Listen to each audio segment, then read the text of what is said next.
So we'll be real careful when we're filleting this, but as long as we stay away from the spines, you know, the meat is perfectly fine. So notice the fish is flat on the table, so the spines are laying down flat as well. And touching the spines on the outside doesn't do anything. You have to get stuck by those to introduce the venom. So the way I like to fillet is make a cut. A lot of the meat is up around the shoulder and the back, so I'll make a cut up here as far forward as I can get, and then angle it back across the ribs. So I'll cut up here, and then just cut down through the skin. And then I'll make a cut right along the back, right along the backbone. So I'll cut right down in here, just a shallow cut to break the skin, because we're going to peel the skin off of this fish. All the way back down to the tail, and then the same cut on the bottom, down here by the anal fin.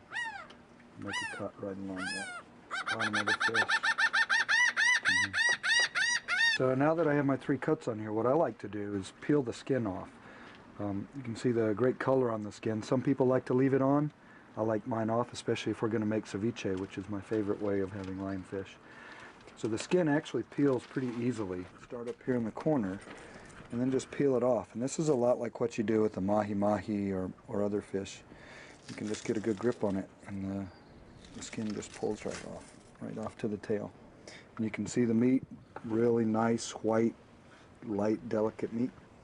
So now what I want to do is get as much of this meat as I can. So I'm just going to slowly peel along the backbone with this knife.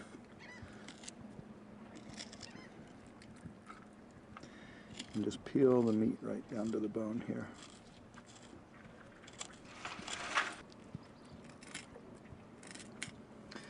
And a lot of people are worried about getting stung when they're cleaning the fish, but for the most part, these spines are just laying flat on the table, so there's really not that much to worry about for the sting, as long as you're careful.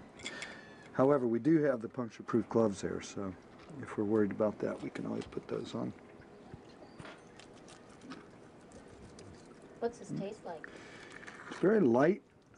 It's not a fishy fish. A light, delicate meat. People that know hogfish say it tastes a lot like hogfish or a small grouper. So you can season it many different ways. It takes seasoning really well. So we have a nice little fillet off of that. I probably could have done a better job on this right here, but still, that's a good fillet. This one fish would make, you know, perfect for a sandwich or two. There we go. Some with the panko Japanese style breadcrumbs. So these are just battered and you know, salt and pepper, flour, little egg. Lionfish spines are being used for toothpaste. You dry them in the oven and they keep their color, and then you just use them as cocktail sticks.